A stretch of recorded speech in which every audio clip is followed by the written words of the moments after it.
ബീഹാറിലെ വോട്ടർ പട്ടിക പരിഷ്കരണത്തിനെതിരായ ഹർജികളിൽ സുപ്രീം കോടതിയിൽ ഇന്നും വാദം തുടരും.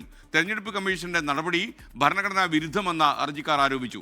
ആരോപണങ്ങൾക്ക് തെരഞ്ഞെടുപ്പ് കമ്മീഷൻ ഇന്ന് മറുപടി നൽകും. ബൽറാം നെടുങ്ങാടി ചേരുകയാണ് ഡൽഹിയിൽ നിന്ന്. ബൽറാം, ഗുഡ് മോർണിംഗ്, പറയൂ. Very good morning SKN. ബീഹാറിലെ വോട്ടർ പട്ടിക പരിഷ്കരണവുമായി ബന്ധപ്പെട്ട് രാജ്യവ്യാപകമായി തന്നെ പ്രതിഷേധങ്ങൾ ഉയരുന്നതിനിടെയാണ് ഈ വിഷയത്തിൽ പ്രതിപക്ഷ പാർട്ടികൾ അടക്കമുള്ളവർ സമർപ്പിക്കപ്പെട്ട ഹർജികൾ സുപ്രീം കോടതി ഇന്ന് വീണ്ടും പരിഗണിക്കുന്നത്. കഴിഞ്ഞ ദിവസവും ഈ ഹർജികളിലുള്ള വാദം നടന്നിരുന്നു. പ്രധാനമായും ഈ വോട്ടർ പട്ടിക പരിഷ്കരണം അത് ഭരണഘടനാ വിരുദ്ധമാണ് എന്നും സാധാരണക്കാരായ ജനങ്ങൾക്ക്, അത് ദളിത് ആദിവാസി വിഭാഗങ്ങളിൽ നിന്നുള്ള വിദ്യാഭ്യാസം കുറവുള്ള ആളുകൾക്ക് തങ്ങളുടെ വിവരങ്ങൾ പൂരിപ്പിച്ച് നൽകുന്നതിന് നിർബന്ധിക്കുന്നതിലൂടെ അവർക്ക് വോട്ടവകാശം പോലും നഷ്ടപ്പെടുന്ന സാഹചര്യം ഉണ്ടാകുന്നു എന്നുമാണ് ഹർജിക്കാർ ചൂണ്ടിക്കാണിക്കുന്നത്. കൂടാതെ 2003 വോട്ടർ പട്ടികയിൽ ഉണ്ടായിരുന്നവർ പോലും വീണ്ടും തങ്ങളുടെ വിവരങ്ങൾ ഉൾപ്പെടെ സമർപ്പിക്കേണ്ട സാഹചര്യം ഉണ്ടാകുന്നു. കൂടാതെ നിലവിൽ താമസം മാറാത്ത ആളുകൾക്ക് പോലും വോട്ടവകാശം നഷ്ടപ്പെടുന്ന, വോട്ടർ പട്ടികയിൽ നിന്നും പുറത്തു പോകുന്ന സാഹചര്യം ഉണ്ടാകുന്നു തുടങ്ങിയ കാര്യങ്ങൾ ഹർജിക്കാർ സുപ്രീം കോടതിയിൽ ചൂണ്ടിക്കാണിച്ചിട്ടുണ്ട്.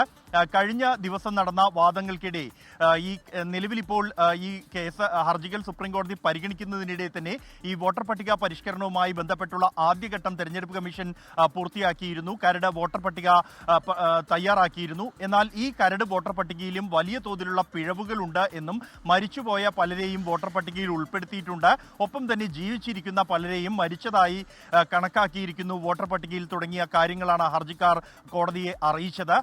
ഇതിൽ കൗതുകകരമായ ഒരു കാര്യം, സാമൂഹ്യ പ്രവർത്തകൻ യോഗേന്ദ്ര യാദവ് മരിച്ചതായി വോട്ടർ പട്ടികയിൽ രേഖപ്പെടുത്തിയ 2 സ്ത്രീകളെ കോടതിയിൽ നേരിട്ട് ഹാജരാക്കി എന്നുള്ളതാണ്. അതിന് അദ്ദേഹത്തെ കോടതി, ജസ്റ്റിസ് സൂര്യകാന്ത് അധ്യക്ഷനായ ബെഞ്ച് യോഗേന്ദ്ര യാദവിനെ അഭിനന്ദിച്ചു. സമാനമായി തന്നെ അതേസമയം ഈ ആധാർ ഒരു പൗരത്വ രേഖയായി കണക്കാക്കാനാകില്ല എന്ന തെരഞ്ഞെടുപ്പ് കമ്മീഷന്റെ നിലപാട് അത് സുപ്രീം കോടതി ശരിവെക്കുകയാണ് ഉണ്ടായത്. ഈ വിഷയം തുടക്കം മുതൽ തന്നെ ആധാർ ഒരു പൗരത്വ രേഖയായി പരിഗണിക്കാനാകില്ല എന്നും വോട്ടർ പട്ടിക പരിഷ്കരണത്തിനായി തെരഞ്ഞെടുപ്പ് കമ്മീഷൻ നിഷ്കർഷിച്ച മറ്റ് 11 രേഖകൾ മാത്രമാണ് പരിഗണിക്കപ്പെടുക എന്നും ഉള്ള നിലപാടിൽ തന്നെ ഉറച്ചു നിൽക്കുകയാണ് തെരഞ്ഞെടുപ്പ് കമ്മീഷൻ. എന്തായാലും ഇന്ന് ഇതുമായി ബന്ധപ്പെട്ടുള്ള തെരഞ്ഞെടുപ്പ് കമ്മീഷന്റെ വാദങ്ങൾ സുപ്രീം കോടതിക്ക് മുന്നിൽ വയ്ക്കും. ആധാർ ഒരു പൗരത്വ രേഖയായി പരിഗണിക്കാൻ പറ്റില്ല എങ്കിലും ആധാറിന്റെ വിഷയം സ്വതന്ത്രമായി തന്നെ പരിശോധിക്കണമെന്ന് കോടതി വ്യക്തമാക്കിയിട്ടുണ്ട് കഴിഞ്ഞ ദിവസം എന്നുള്ളതും നിർണായകമാണ്. അതേസമയം പൗരത്വം പരിശോധിക്കാൻ, ഒപ്പം തന്നെ വോട്ടർ പട്ടിക പരിശോധിക്കാൻ ഇത് തെരഞ്ഞെടുപ്പ് കമ്മീഷന് അധികാരമുണ്ടോ എന്നുള്ള ചോദ്യമാണ് ഉയരുന്നത് എന്നും അതിന് അധികാരമുണ്ട് എന്ന് കണ്ടെത്തുകയാണെങ്കിൽ ഈ പ്രശ്നം അവിടെ അവസാനിക്കും എന്നുമാണ് കോടതി കഴിഞ്ഞ ദിവസം നിരീക്ഷിച്ചത്. ഇന്ന് തെരഞ്ഞെടുപ്പ് കമ്മീഷൻ തങ്ങളുടെ വാദങ്ങൾ സുപ്രീം കോടതിക്ക് മുന്നിൽ വയ്ക്കും.